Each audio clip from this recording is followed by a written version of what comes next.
Hello viewers, তো আজকে আমরা একটা মাদারবোর্ড রিপেয়ার করব। এটি হচ্ছে আসুসের একটি মাদারবোর্ড, যার মডেল হচ্ছে আসুস MK H81 মডেলের মাদারবোর্ড। তো এই মাদারবোর্ড রিপেয়ার করতে গেলে কোনো ধরনের যন্ত্রপাতি লাগতেছে না। অবশ্যই ভিডিওটা মোস্ট ইম্পর্টেন্ট, আপনারা দেখেও আপনারা নিজেরাই শিখতে পারবেন। আমি আপনাদেরকে রিপেয়ার কিভাবে করবেন বা কি সমস্যা হলে। তো যখন দেখবেন যে আসুস মাদারবোর্ডের নো ডিসপ্লে, মূলত সব কিছু ঘুরতেছে কিন্তু কোনো ধরনের ডিসপ্লে দিচ্ছে না। মানে মূলত সমস্যাটা এমন যে আপনারা পাওয়ার অন করে দিচ্ছেন কিন্তু মনিটরে কোনো ডিসপ্লে দিচ্ছে না। এই ধরনের সমস্যা আসুস ক্ষেত্রে অনেক অনেক মাদারবোর্ডে কিন্তু গিগাবাইট বা আপনার ইসোনিক মাদারবোর্ডগুলো তো আপনারা নিজেরাই কাজ করতে পারবেন না, কেননা আপনাদের আইসিটা আপনারা তুলতে পারবেন না। আর এটা আপনারা সবাই নিজেরাই কাজ করতে পারবেন, হাতে দিয়েই কাজ করতে পারবেন যাদের আসুসের মাদারবোর্ড। তো মূলত আমি অন করে দিচ্ছি, দেখেন। তো কোনো ধরনের ডিসপ্লে কিন্তু দিচ্ছে না। তো মাদারবোর্ড, র্যাম, প্রসেসর ঠিক একই, আমাদের মনিটরে কোনো ধরনের ডিসপ্লে কিন্তু আসতেছে না, আমাদের এলইডি টিভিতে কোনো ধরনের ডিসপ্লে আসতেছে না। তো মূলত এখানে সমস্যা হচ্ছে কুলিং ফ্যান সব কিছু ঘুরতেছে। আপনারা স্টেপ ফার্স্ট যে আপনারা একটা সমস্যা মানে দেখবেন যে মূলত হচ্ছে যে আমাদের মাদারবোর্ডের প্রত্যেকটা বোর্ডেই আছে বায়োস আইসি। কোনোটা হচ্ছে কোনোটা আইসি আপনারা হাত দিয়ে তুলতে পারবেন, আর কোনোটা আপনাদের হট গ্রান দিয়ে তুলতে হবে। আর যেটা আপনাদের হাত দিয়ে তুলতে হবে সেটাই আর তার ভিডিও দিচ্ছি। আসুস বা অ্যাসরোকের মাদারবোর্ডগুলো আপনারা হাত দিয়ে তুলতে পারবেন। বিশেষ করে আসুস বা অ্যাসরোকের যাদের মাদারবোর্ড তারা তারা এই যে মাদারবোর্ডটির যে বায়োস আইসিটি, এই যে কালো যে আইসিটি, এই আইসিটির সমস্যা হয়ে থাকে। এই সমস্যার হওয়ার কারণে কিন্তু নো ডিসপ্লে হয়ে থাকে।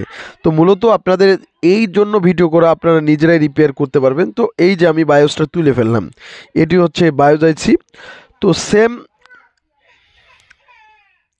সেম একটা 8 MBর একটি বায়োস, অর্থাৎ যে 81-এর যে যে একটা আইসি থাকে 8 MBর বায়োস।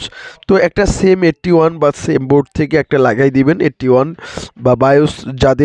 যাদের এই ধরনের সমস্যা তারা নিজেরাই আমাদের কাছে আইসি কিনে, আপনাদের সেম মডেলটা বলতে হবে এবং আইসি কিনে আপনারা নিজেরাই লাগিয়ে আপনারা চালাইতে পারবেন।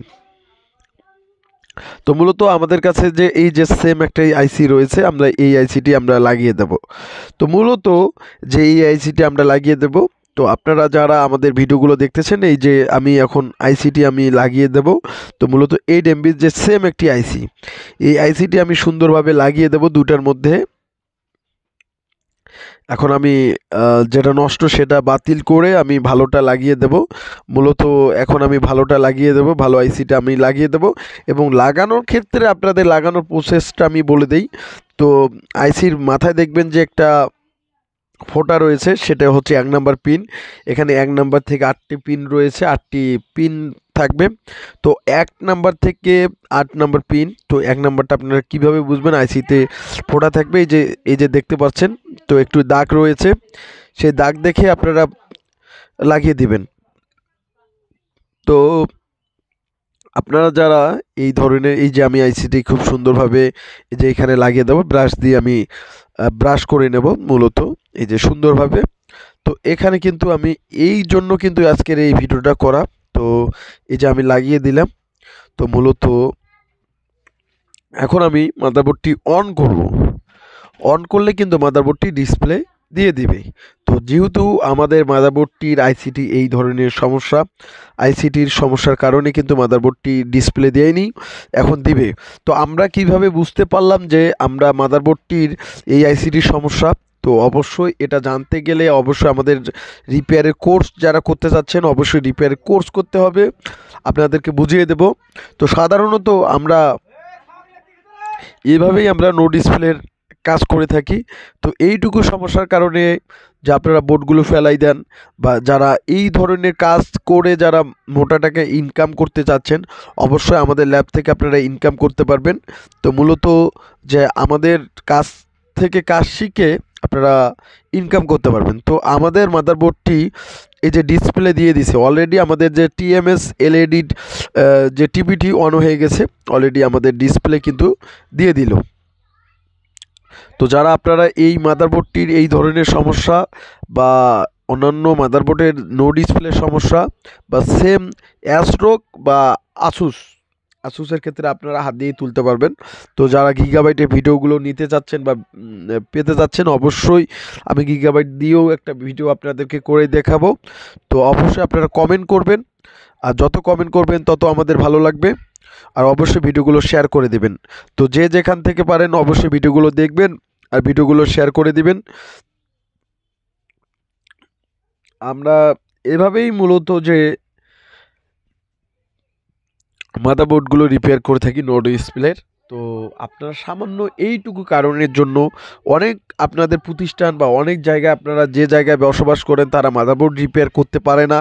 আপনারা এভাবে রিপেয়ার করে অনেক টাকা ইনকাম করতে পারবেন। তো এই